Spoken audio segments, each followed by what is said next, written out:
Bonjour à tous, bienvenue pour cette présentation de BandLab, donc application sur Android et iPhone, macOS plus largement.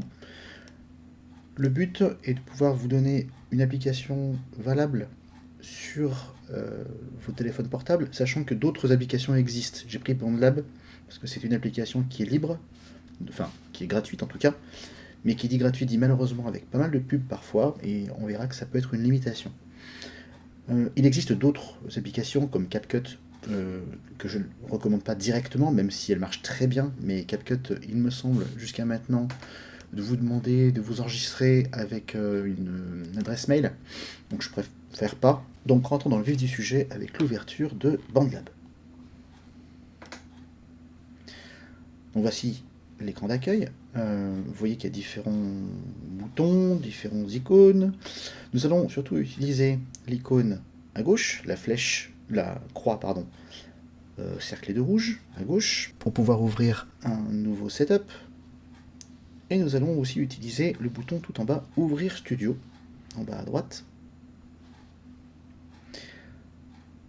Et nous allons arriver donc sur un autre écran d'accueil qui va nous permettre de créer différentes pistes musicales. Nous allons surtout utiliser Importer le fichier. Alors, importer le fichier, ce bouton est super important parce qu'il va nous permettre d'importer votre instru et permettre d'importer vos bruits. Alors, pour importer l'instru, rien de compliqué, on va se retrouver dans la même configuration que sur PC avec Audacity. Donc ça veut dire, je vais vous montrer comment on fait avec la tablette, c'est exactement la même chose. On se retrouve avec notre navigateur.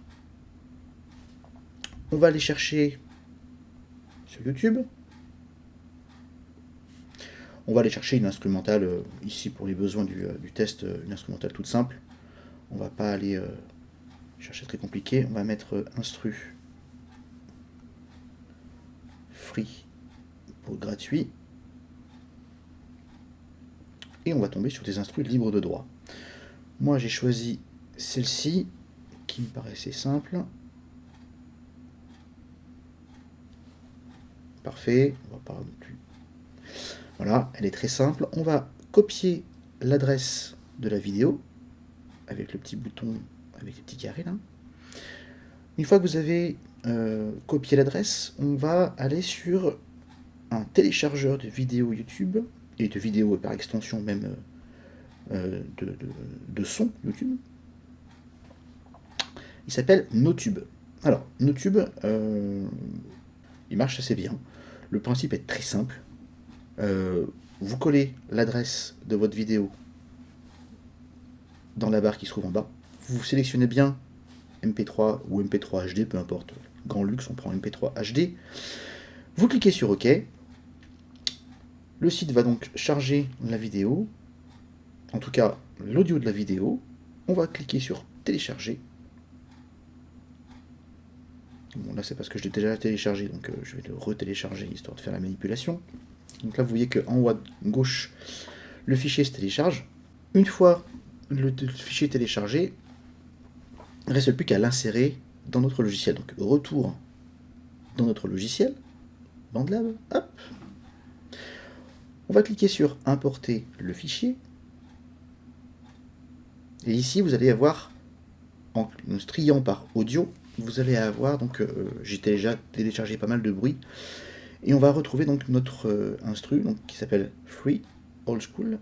On va cliquer dessus, et on va l'insérer directement dans notre fenêtre de notre logiciel. On va vérifier.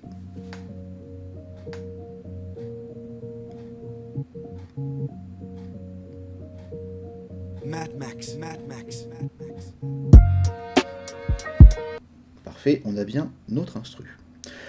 On va faire la même chose maintenant pour nos 4 bruits.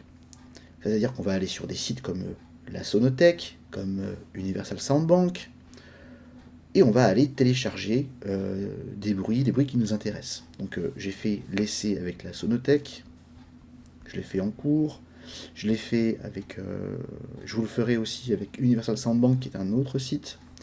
La Sonothèque est pratique parce que d'abord il est en français, que les bruits sont très bien rangés, et aussi il nous permet de télécharger les bruits dans différents formats.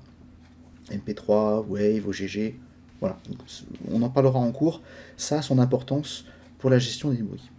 Donc on va essayer avec un bruit, par exemple, de porte. J'ai essayé tout à l'heure avec un bruit de porte. C'est très simple. Vous avez plusieurs types de bruits. Vous cherchez celui qui vous plaît.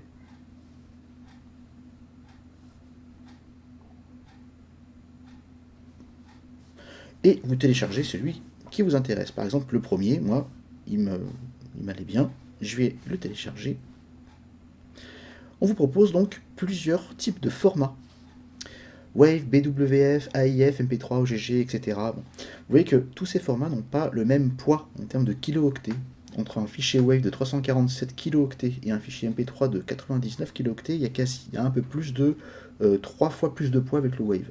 Ça s'explique parce que le Wave est un format brut, c'est-à-dire que c'est le son tel qu'il a été enregistré au moment où il était enregistré. Donc il n'y a aucune perte, il n'y a aucune compression. Le MP3 est un fichier compressé, c'est-à-dire qu'on a supprimé des fréquences dans ce bruit pour pouvoir le faire baisser en termes de poids. Donc évidemment, sur ce type de bruit très court, ça n'a pas vraiment d'impact. Ils sont enregistrés en plus, je pense, dans un format relativement... dans une qualité assez bonne.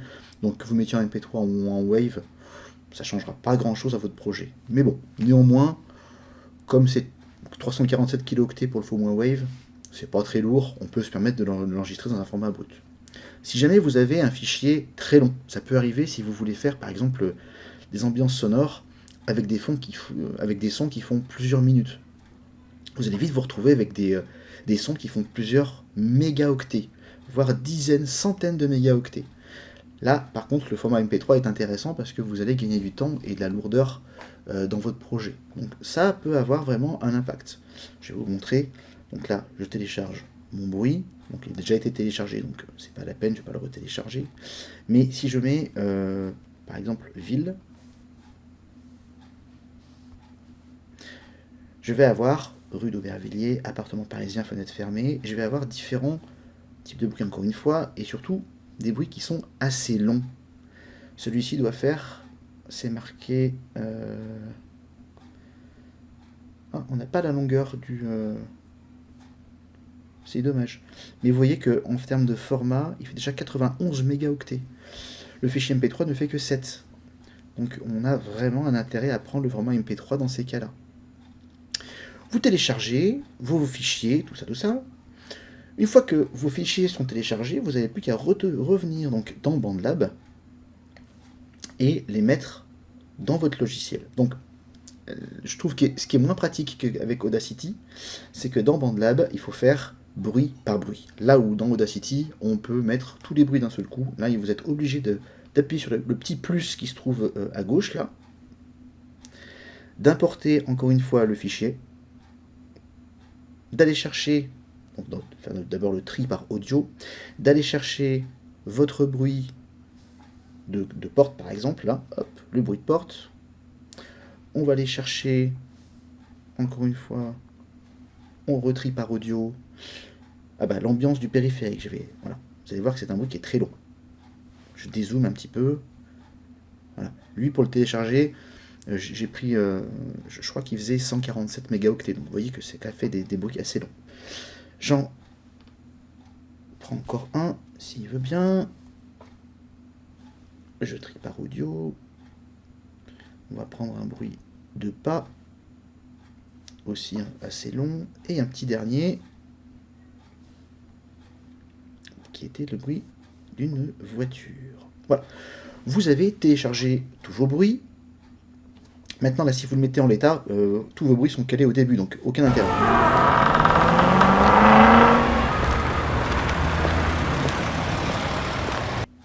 Aucun intérêt, en plus ils sont très très longs, ça se mélange à l'instru, ça n'a vraiment aucun intérêt. Donc là, il va falloir maintenant rentrer dans l'étape de la conception, dans le montage proprement dit.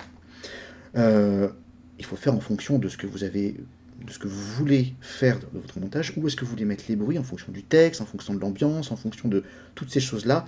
Ça sera votre geste artistique à vous. Moi, je vous fais une petite démonstration de comment on peut manipuler tous ces sons. Ce qui est très pratique dans ce logiciel, c'est que pour les déplacer, il suffit de cliquer dessus et vous pouvez les déplacer directement là où vous le voulez. Vous pouvez vous pouvez aussi les diminuer en termes de longueur. Vous voyez que des deux côtés, vous avez des petits points qui vous permettent de diminuer la longueur de votre son, ou bien dans les deux sens. Donc moi, ce son-là est vraiment trop long, je vais le diminuer. Voilà. Identique. Idem pour le son de bruit de pas qui est beaucoup trop long. Ça me suffit largement. Et maintenant, venons-en à la conception. Alors, là, pour ce qui est du bruit de la porte, je pense que je le mettrai à un autre endroit. Pour ce qui est du véhicule, je ne sais pas encore, je le mets de ce côté. Je vais commencer mon montage avec des bruits de pas. J'aimerais faire arriver, comment dire, en crescendo. Donc pour ça, vous voyez que j'ai plein de petits menus qui se sont affichés au-dessus de mon événement. À gauche, j'ai la poubelle pour le supprimer. J'ai un outil de copie où je peux dupliquer cet élément. Si j'ai fait des manipulations sur cet événement, vous voyez que j'ai une petite flèche qui permet de pouvoir revenir à la dernière manipulation que j'ai fait.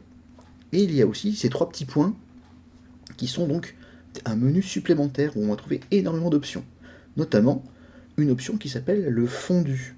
Ce fondu, il permet de pouvoir gérer justement, alors je vais zoomer un petit peu sur l'événement, de pouvoir gérer crescendo ou décrescendo l'entrée ou la fin de mon événement.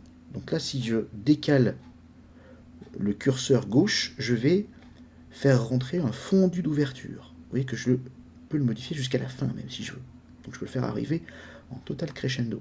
Donc moi, je voudrais le faire arriver comme ça et le faire diminuer très rapidement pour qu'il disparaisse vite. Donc je peux même encore mettre un peu plus. Voilà. Je vois que chose importante, c'est que si j'agrandis, il va garder le réglage de fondu. Ça aussi, c'est intéressant. Voilà. Idem pour ce qui est de l'ambiance du métro, du périphérique parisien, pardon. Je vais dézoomer un petit peu. Alors lui, vous voyez qu'il est très très long. Je vais lui aussi lui appliquer un fondu d'ouverture. Un peu dans le même esprit, un très très long fondu, et avec une diminution. Voilà. Un petit peu comme les bruits de pas. On écoute donc le résultat.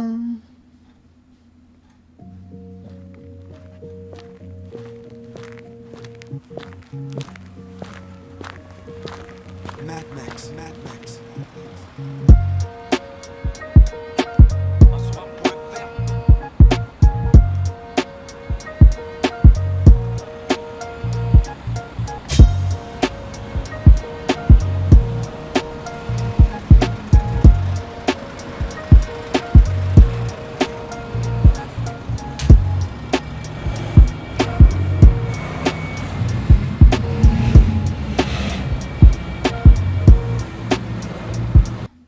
Bon, vous voyez que ça fonctionne très bien. Je trouve que le bruit du périphérique parisien met beaucoup de temps à arriver.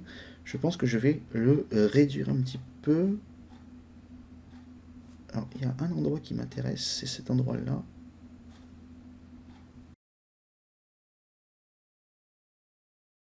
petit peu.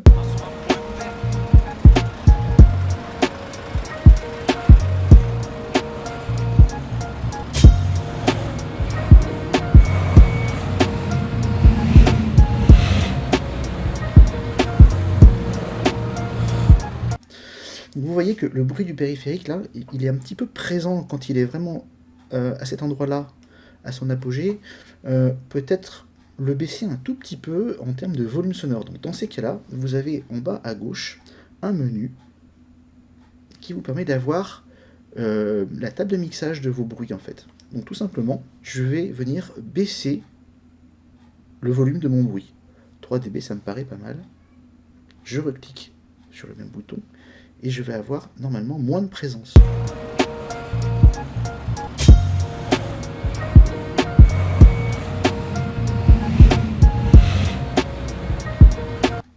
Voilà, là j'ai moins de présence, je mets vraiment mon instru en avant, on est pas mal. Reste le bruit de la porte, et le bruit de la voiture. Donc le bruit de la porte, je vais le mettre par là, par exemple.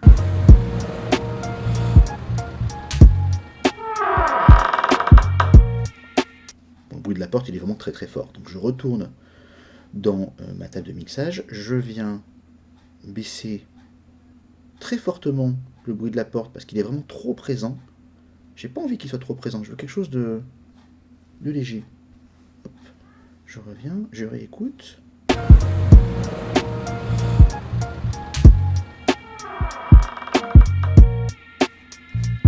Voilà, là ça me plaît, c'est pas trop présent, ça suffit. Reste le bruit de la voiture. Je pense que le bruit de la voiture, je vais le mettre pendant, pour que ça ait plus de cohérence, pendant le bruit du périphérique. Voyons voir, je pense qu'il va être trop fort.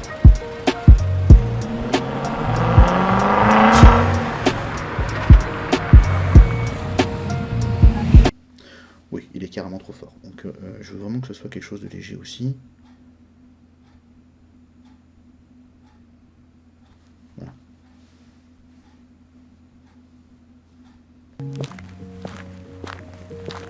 Mad Max, Mad Max.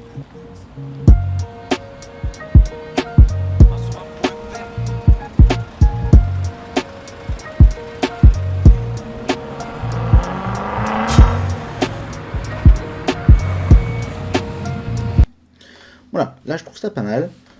On a agencé nos bruits comme on le voulait, on a mis des petits effets histoire de pouvoir insérer ces bruits-là dans une cohérence générale. Voilà. On imagine que nous avons terminé notre montage. À partir de maintenant, alors, on va d'abord sauvegarder notre projet, l'enregistrer, très important. Alors là, vous donnez un nom. Obligatoirement, il faudra donner. Je vais y arriver. Un nom.